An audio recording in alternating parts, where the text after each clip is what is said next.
energia e forças não conservativas. Então, se aparecer uma força não conservativa, vai acontecer o seguinte. Nós vimos que o trabalho da força resultante, que é então o trabalho da força não conservativa com o das forças conservativas, isso é o trabalho da resultante. Só pode ter força conservativa ou não conservativa. Isso é a variação da energia cinética. Esse é o teorema do trabalho da energia cinética. Trabalho da resultante, variação da energia cinética. Às forças conservativas, eu posso associar uma variação de energia potencial. A energia potencial não é o oposto do trabalho, como nós temos definido desde sempre. A energia potencial é o oposto do trabalho. Então daqui eu tiro que ΔK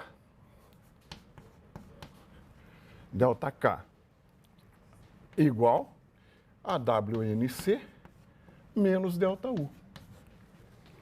ΔK é o trabalho, é isso, menos isso. Portanto, ΔK mais ΔU igual ao trabalho das forças não conservativas. Isso é delta de K mais U. Portanto, K mais U é a energia mecânica. A variação da energia mecânica é o trabalho das forças não conservativas. O trabalho da força não conservativa, então, é a variação da energia mecânica.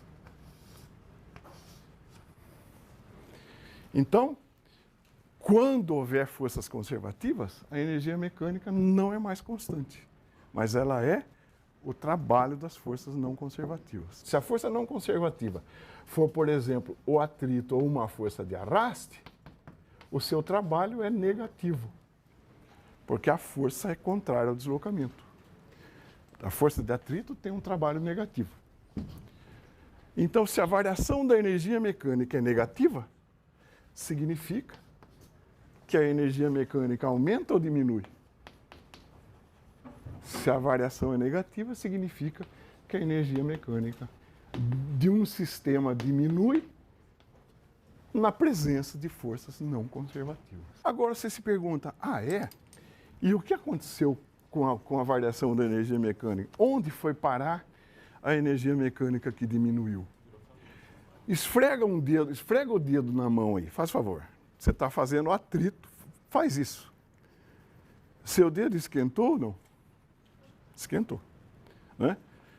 Então, uma situação análoga é se eu pegar esse livro e conferir a ele uma energia cinética, a energia cinética sumiu. Né? Eu conferi a ele uma energia cinética, a energia cinética, entre aspas, desapareceu. Se eu tivesse um termômetro de altíssima precisão, eu ia observar que as temperaturas, tanto do livro quanto da mesa, aumentaram um pouquinho. Então, a energia mecânica se transforma em energia interna do sistema. E a variação da energia mecânica é o aumento da energia interna. O tanto que eu perdi de energia mecânica, eu ganhei de energia interna.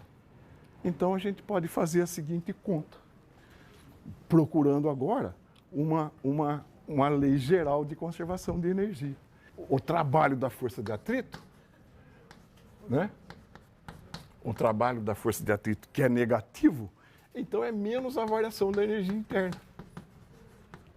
A energia interna aumenta, já que esse trabalho é negativo, esse ΔE é positivo. Então, a variação da energia interna é o negativo do trabalho do atrito. E o trabalho do atrito, como nós vimos, acabei de apagar aqui, né, é a variação da energia mecânica. Tá lá. Variação da energia mecânica. Então, eu multiplico por menos 1 essa expressão e tiro que a variação da energia interna, mais a variação da energia mecânica, a soma das variações e a variação da soma, é igual a zero. Soma essas duas coisas. Portanto, se a variação da energia interna mais mecânica é zero, isso aqui eu defino como energia total. Se eu incluo a energia interna no meu sistema, eu chego à seguinte conclusão. A energia total de um sistema é uma constante. Isso é uma lei universal de conservação de energia. Desde que você inclua a energia interna do sistema, passa a valer, né, que a energia total é uma constante. Moral da história, num sistema isolado, num sistema fechado, a energia não pode desaparecer. Nós aprendemos o que acontece com a energia total de um sistema na presença de forças conservativas. E a gente aprendeu que, neste caso, a energia mecânica do sistema não se conserva mais, porque ela é igual ao trabalho da força não conservativa, e como em geral essas forças são negativas, a energia mecânica diminui.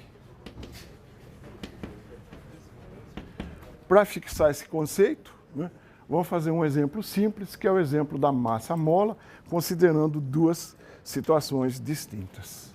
Então, um bloco de massa M é solto de uma posição de mola distendida D.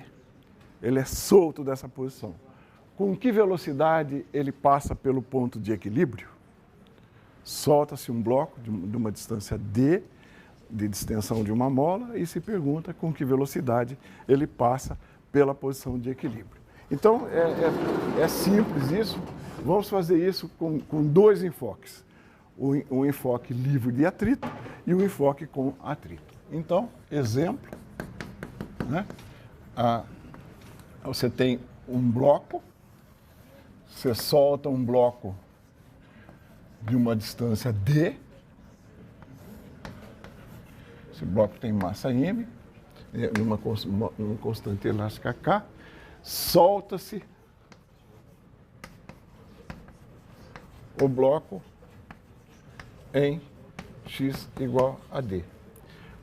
Com que velocidade ele passa pela origem? Ó. Então aqui está a origem das coordenadas. Então, primeiro caso, sem atrito. Bom, se não existe atrito, nós estamos lidando com forças estritamente conservativas, porque a força da mola F de x igual a menos kx é conservativa. É uma força unidimensional que só depende da posição. Então, a energia total no início é igual à energia total em zero. Ou seja, aqui ela só...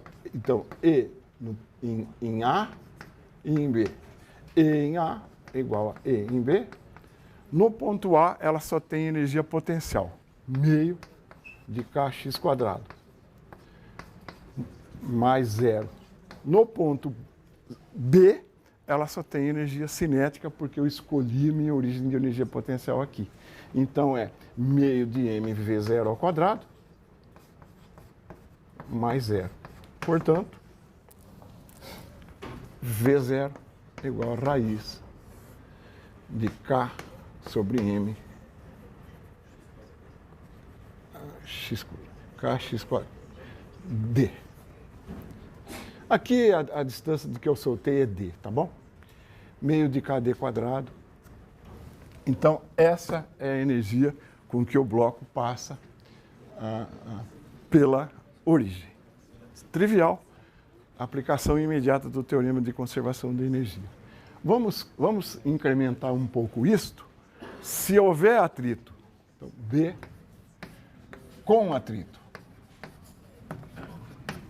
Então agora o atrito vai ter o atrito vai consumir a energia mecânica do sistema.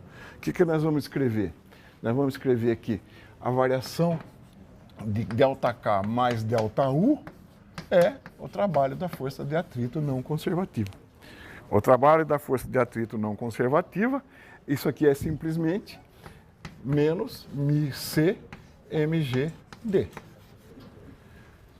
μmg é a força normal, que equilibra o peso, F vezes D é o trabalho da força de atrito. Variação da energia cinética. No fim, meio de mv0 ao quadrado. Né? Menos zero. Mais variação da energia potencial. Energia potencial final é zero.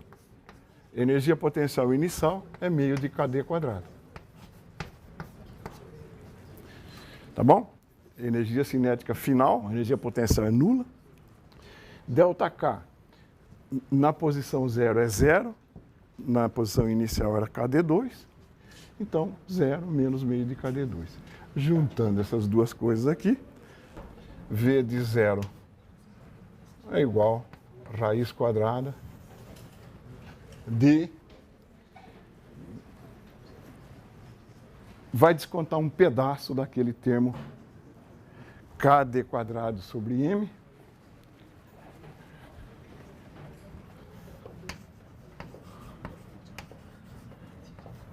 que é a primeira resposta, né? Menos 2μgd.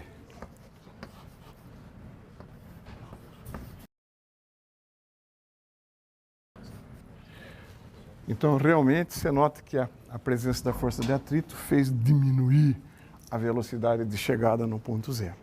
Tá bom? Entendido isso? Então, isso sim é interessante. Reação entre força e energia potencial.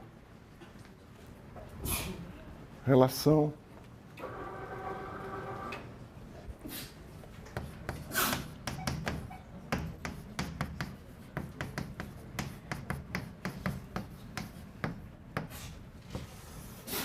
O que nós vimos?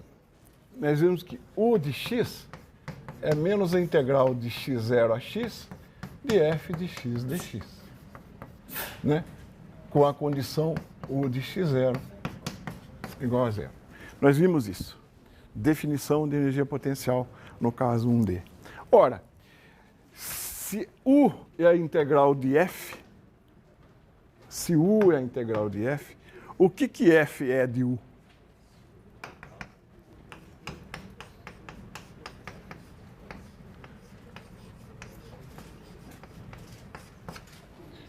Se U é a integral de f, a força é a derivada da energia potencial em uma dimensão. Pura e simplesmente isso. Então, se uma força for zero, em x0, por exemplo, isso significa que U é máxima ou mínima. Se na minha configuração de equilíbrio a força é nula, nesse ponto, então, a derivada dela é nula, ou significa que ela é ou máximo ou um mínimo. Aqui vem talvez a explicação da livre escolha do x0. Note uma coisa. Eu vou definir uma outra energia potencial em termos de um x0'. Se a minha origem, se a configuração de referência for um novo x0', então o que eu tenho? Que U de x é igual a menos a integral de x0' até x de f de x dx. Certo? Se eu pegar uma nova configuração, tal que U de x0' igual a zero, eu defino minha nova energia potencial, U', né, como menos a integral de x0' a x dx. Mas isso eu posso escrever como sendo menos a integral de x0' até x0 de f de x dx, menos a integral de x0 a x de f de x dx. Tá bom? Posso quebrar a integral de x0' a x0, de x0 a x. Isto aqui é uma constante. Porque x0 e x0' são dados, são configurações de referência. E o que está do lado direito, isso aqui, é, por definição, o u de x.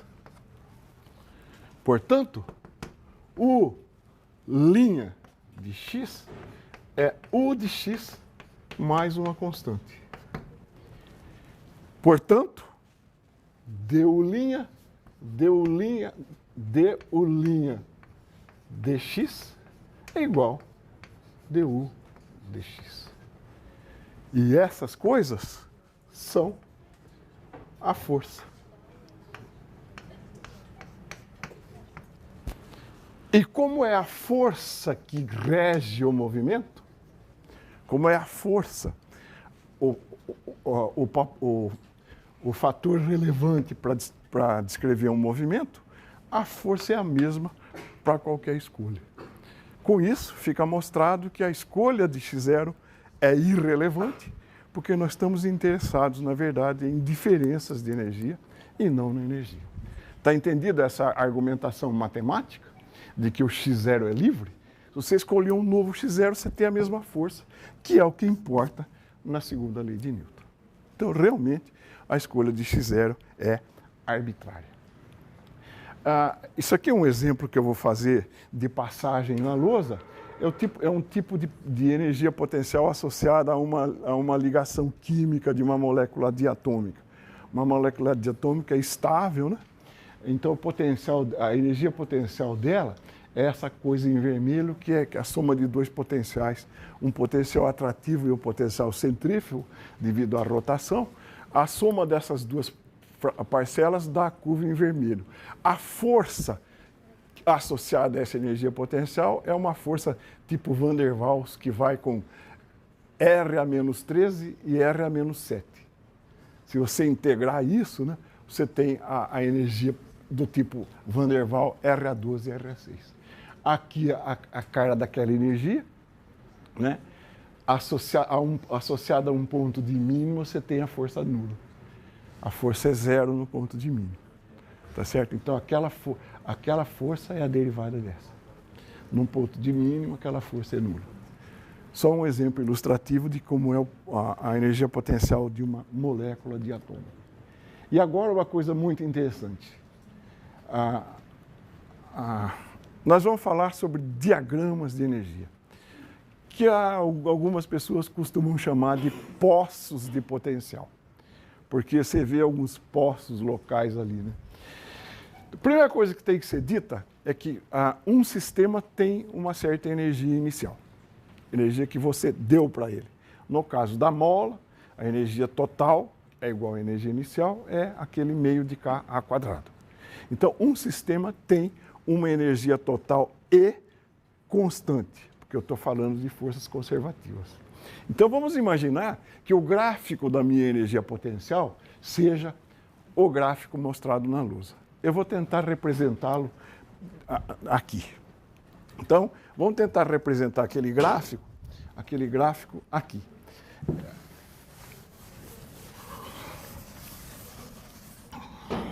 Então, aqui está. Você tem um gráfico mais ou menos assim aqui.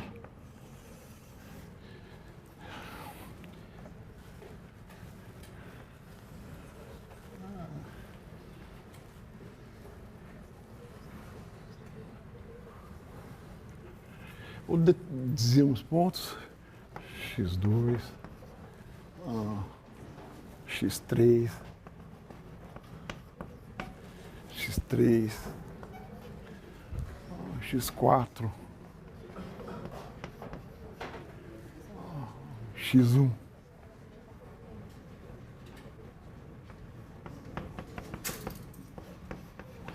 E que, então, esse é o gráfico da minha energia potencial U de x contra x. Note que esse gráfico, essa curva, não representa a trajetória da partícula no eixo x. A partícula se mexe no eixo x. Isso é uma representação da sua energia potencial. Esse gráfico só teria o perfil de energia potencial se eu representasse aqui em cima mgh. Porque aí sim, a altura, ou seja, o perfil da montanha-russa, é paralela à energia potencial. mgh é energia potencial. mgh é paralelo à altura. O fator de escala é mg. Só no caso gravitacional é que esse perfil representaria a trajetória real da partícula. Tá? Num caso arbitrário, isto é apenas um gráfico de energia potencial. Então, como eu disse, sempre para forças conservativas, sem atrito. Então, vamos imaginar que eu tenha essa energia total E. Isso é uma coisa dada ao sistema. Dada ao sistema. O sistema tem energia total E, no começo, por exemplo. Então, vamos pegar no ponto x1, ó, este pedaço da energia, esse pedaço da energia aqui, ó, esse pedaço é U, não é? U de x. Você está lendo U aqui. O que você soma com U para dar energia total é a energia cinética. Então, este pedaço aqui, esse pedaço aqui, é a energia cinética. A soma de K mais U dá E, certo? Se a gente usar o teorema de conservação da energia, nós podemos descobrir resultados desse movimento sem fazer conta nenhuma. Por exemplo, suponha que essa partícula vem vindo de uma direção, né, e chega no ponto x1. Né? Chega no ponto x1. Ela tem energia para continuar. Tá bom? Agora suponha que eu tenha uma energia,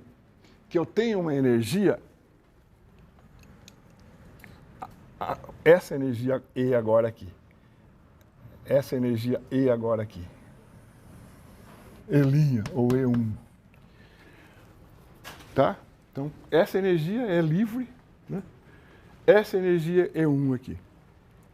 Se a partícula tem energia E1, neste ponto, neste e nesse, o que acontece com E e U? O que acontece nesses pontos que eu estou marcando aqui? E igual a U. Portanto, K igual a zero. Ou seja, só é possível ter movimento dessa partícula onde K for maior que zero. Só onde a energia cinética é positiva é que é possível ter movimento. Isto limita o movimento dessa partícula. Ela não pode ser encontrada nessa posição, ela só pode sobreviver aqui dentro. Então, com esta energia, a partícula só pode estar neste intervalinho. Se as condições iniciais forem tais que ela se encontra aqui, ela não pode escapar daqui, porque ela vem, a energia se anula aqui, a cinética se anula aqui, ela volta, se anula aqui, então ela fica limitada a esse movimento aqui. Aos pontos onde a energia total encontra a energia potencial, a gente dá o nome de pontos de retorno, porque ela vem num sentido, iguala a velocidade e volta. Se eu, por exemplo, pusesse uma energia E aqui, ó, se eu pusesse uma energia E2 aqui, ó, essa partícula viria, encontra a curva de energia potencial, se anula aqui, a velocidade se anula aqui, e ela volta. E não volta nunca mais. Então, eu estou considerando várias energias. Agora, eu estou discutindo a energia E2. Uma partícula com energia E2, a hora que chegar neste ponto, a sua velocidade se anula e ela volta, e não volta nunca mais. Então, pontos como este aqui, são chamados pontos de retorno. Né? Aos pontos de máximo e de mínimo da energia potencial, eu tenho força nula. Então, um gráfico assim pode ter pontos de equilíbrio estável, instável ou indiferente. Pontos como x4 e x2 são pontos de equilíbrio estável, porque a energia passa por um mínimo. Você dá um piparotezinho aqui, ela descreve o movimento oscilatório em torno desse ponto. Pontos como x3, onde a força também é nula, é um ponto de equilíbrio instável. Note que para todos eles a força é nula. A força é nula aqui, aqui e aqui. É nula aqui também, né? A derivada de uma constante é nula. Pontos como x5, são pontos de equilíbrio indiferente. Então você está vendo que a análise gráfica de um poço de potencial, ou do diagrama de potencial, permite a você descobrir comportamentos do movimento da partícula sem fazer conta nenhuma, só baseado em análise de energia. Nós vamos fazer uma aplicação simples de um poço bastante familiar agora para nós, que é a energia elástica, né? Que é a energia elástica. A energia elástica, nós vimos, U é meio de kx². Então é aquela parábola azul. Aquilo é o poço de potencial por uma massa mola. Energia potencial elástica.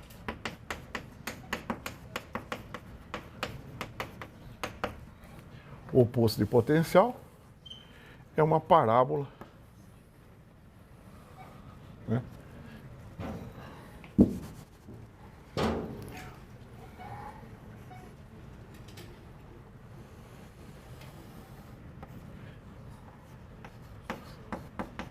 A energia potencial é meio de kx².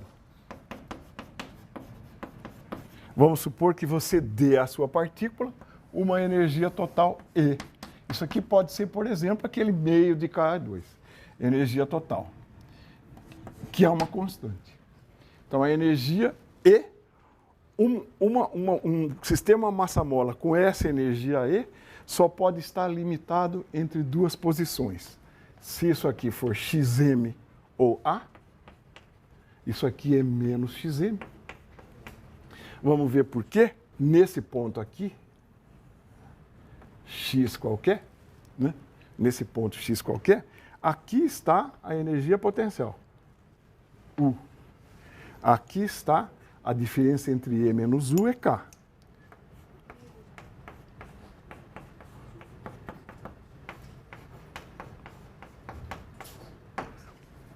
A diferença entre a energia total e a energia potencial é a energia cinética. Então, em que trechos desse possível movimento a energia cinética é positiva? Apenas entre xm e menos xm. O movimento da partícula está limitado, a menor ou igual a xm, maior ou igual a menos xm. Por quê? Será que a partícula com essa energia pode estar na posição x'? Será que a partícula pode atingir esta posição? Para essa posição, o que é isto? Tudo isso aqui é a energia potencial. Isso é a energia total. Isso seria energia cinética. Mas como U é maior que E, a energia cinética nesse trecho seria negativa, o que impõe uma limitação ao movimento do bloco. O bloco está limitado à sua amplitude mais xm menos xm. E aí, como isso aqui é um ponto de retorno, o ponto onde E encontra U é um ponto de retorno porque K é igual a zero, a partícula executa aqui um movimento oscilatório. Mais uma vez, esse não é Esse não é o gráfico do movimento da partícula, mas sim de sua energia potencial. Eu tenho uma coisa parecida aí com isso, né? Uma coisa parecida com isso, que é, a gente já usou esse artefato para outra coisa aqui, mas é o caso isso aqui simula o caso de uma energia potencial elástica. Isso não é potencial elástica, é potencial gravitacional, mas é parecido. Olha, eu vou conferir a esse sistema uma certa energia potencial. Que energia potencial eu estou conferindo? mg vezes esse desnível, certo? Certo? E como a força gravitacional é conservativa, essa energia se conserva. Ou seja, aqui os pontos de retorno são esses dois. A partícula não pode subir além dele. E como esse movimento é razoavelmente livre de atrito, essa partícula vai ficar oscilando aqui por um tempo considerável. É um pouco diferente daqui, apesar de ser muito parecido, né? A vida dessa bolinha é mais curta, porque ela está sujeita a maiores forças dissipativas, tanto o atrito quanto a resistência do ar. Mas esse movimento e esse são, em princípio, parecidos. Então, pontos de retorno, os pontos de retorno são esses, pontos onde as velocidades se anulam, e olhando o gráfico de potencial, você pode ter uma noção aproximada, pelo menos, do tipo de movimento que essa partícula executa. Agora sim, um resultado até certo ponto surpreendente. Nós vamos calcular a energia potencial gravitacional agora para um caso geral. Nós estudamos até agora o MGH, lembra? MGH, que era o caso de campo restrito. Vamos estudar a energia potencial gravitacional por uma distância qualquer longe da Terra. Então, vou fazer aqui.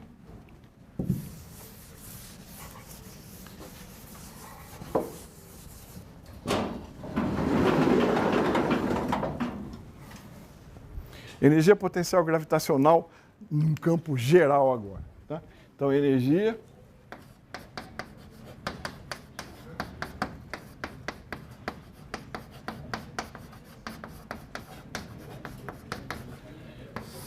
que situação é essa, né? Você tem a Terra aqui de massa m e um ponto localizado a uma distância r qualquer agora do centro da Terra, r, uma massa m aqui. A força gravitacional atuante sobre a partícula, F de r, é menos g mm sobre r2, r. Ou seja, é uma força atrativa cujo módulo depende do inverso do quadrado da distância. Lembram-se disso? A força gravitacional entre uma partícula e a Terra vale aquilo. G é a constante gravitacional que nós conhecemos. Bom, como que a gente define, então, a energia potencial gravitacional nesse caso geral? A energia potencial gravitacional nesse caso geral é U de R menos U de R0, a energia potencial num ponto qualquer, menos a energia potencial na configuração de referência, é o negativo do trabalho de F dr, né? Negativo do trabalho de F dr, desde R0 até R. Manda o bom senso que a gente escolha esse R0 aqui, a configuração de referência para a energia potencial, no infinito. Então, se R0, se a configuração de referência para mim for o infinito, se R0 tender ao infinito, eu tenho, então, que a energia potencial num ponto R agora, eu posso só estudar ao longo da direção radial, isso vale, então, menos a integral de infinito a R, né? Esse dr aqui, eu tenho que vir do infinito ao ponto, né? Então, eu estou aqui, né? A minha força F está aqui, né? E o ds também está aqui, o dr também. Eu venho do infinito ao ponto R. Tá bom? Então, F escalar dr, eles são paralelos, mas esse meu deslocamento para dentro, eu posso escrever como tendo um módulo dr orientado para cá. Esse dr tem módulo dr e é oposto ao versor R de raio crescente. Entenderam isso? Então, esse produto escalar aqui, ó, esse menos vai com esse menos, eu fico com simplesmente a F de R dr, que é a integral de Gmm sobre R ao quadrado dr, desde infinito até R, e isso dá a integral de dr por R ao quadrado dá menos 1 sobre R, menos Gmm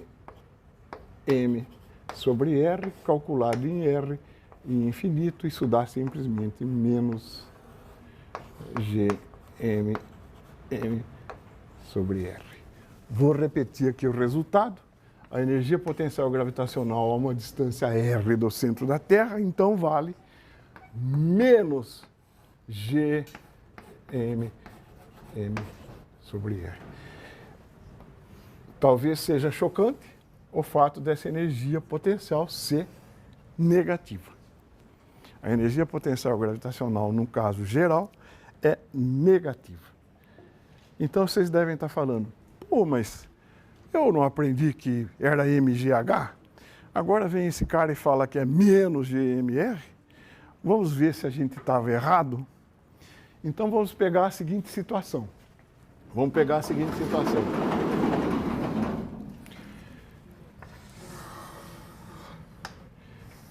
Eu vou pegar um ponto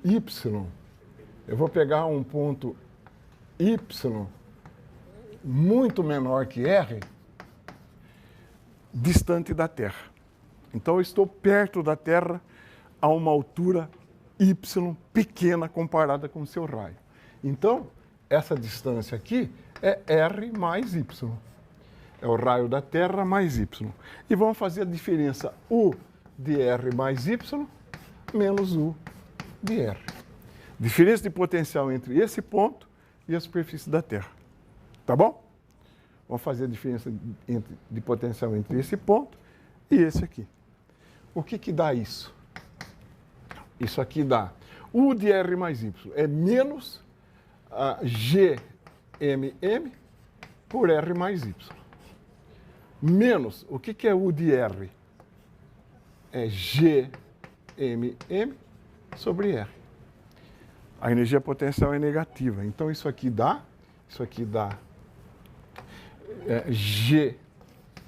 Gmm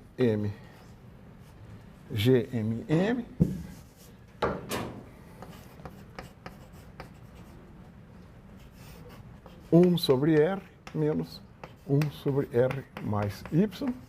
Isso dá Gmm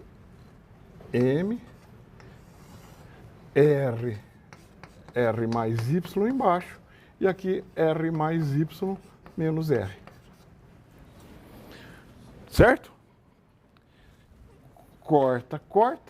Se Y é muito pequeno em comparação com R, eu posso aproximar esse denominador por R quadrado. Porque Y é muito menor que R. E em cima eu fico com Gmm sobre R2, Y. Ganha um pirulito, quem identificar isso? Gm por R ao quadrado é G. Então, isso aqui é MGY. A diferença de potencial entre esse ponto e esse é MGY. Então, para campos restritos, eu estava certo ao dizer que a gravidade...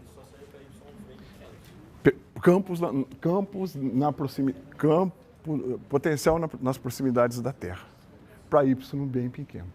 E isso aqui então, dá ensejo a que eu calcule uma energia potencial a uma altura qualquer. Isso que está na tela é o que eu acabei de falar. Então, o que seria, quanto daria a aceleração da gravidade a uma altura de 400 quilômetros? Quanto daria a aceleração da gravidade a uma altura de 400 quilômetros? O que seria gelinha? Né? 400 quilômetros ainda é um raio muito menor que o raio da Terra. O raio da Terra é 6.400 quilômetros. Então, eu ainda posso usar aquela expressão.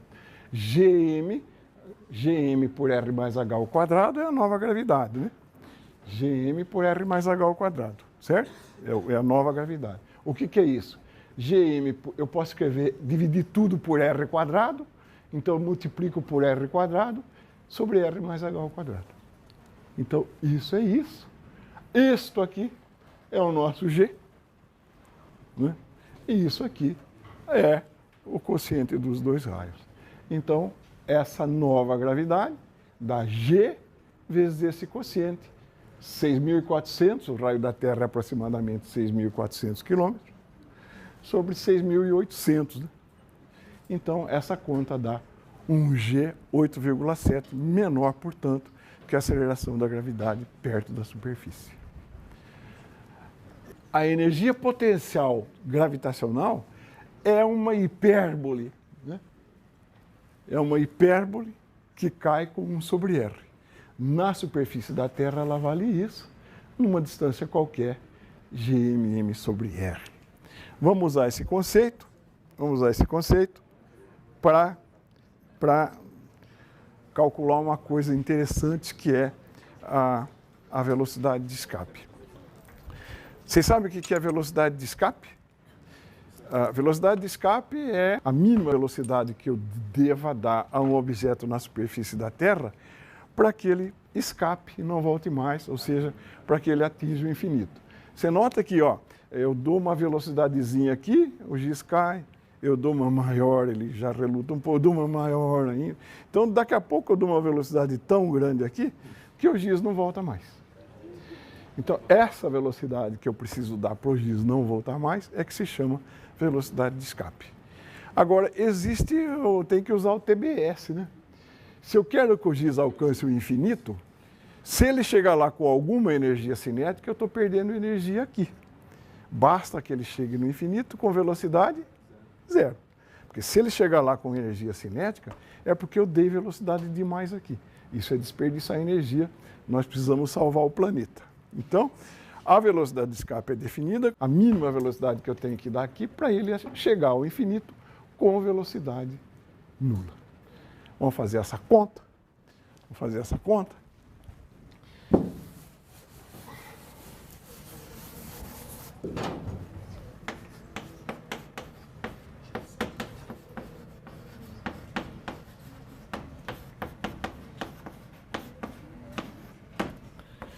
Por definição, é a mínima velocidade tal que uma partícula atinja o infinito com velocidade igual a zero. Então eu vou fazer a seguinte situação. Eu tenho a Terra aqui está o infinito, né? Essa partícula chega ao infinito com velocidade zero e ela é lançada da superfície da Terra com uma velocidade VE. Ela é lançada da superfície da Terra com velocidade VE para atingir o infinito. Por conservação de energia, a força gravitacional é conservativa.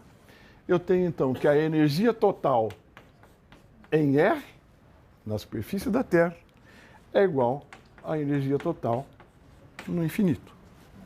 O que é energia em R?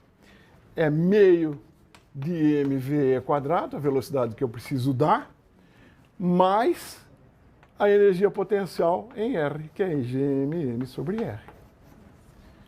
Aqui eu escrevi K mais U. U é menos Gmm sobre R. É igual. Com que energia cinética ele deve chegar ao infinito? Zero. Qual é a energia potencial no infinito? Zero. Né? Eu tomei R0 como origem de potencial no infinito. Então, tanto a cinética como a potencial são nulas no infinito. Daqui eu tiro que velocidade de escape é raiz quadrada de 2gm sobre R. Não. Isso eu posso escrever como 2gm R por R2, tá? Isso aqui é G, isso então dá raiz de 2GR.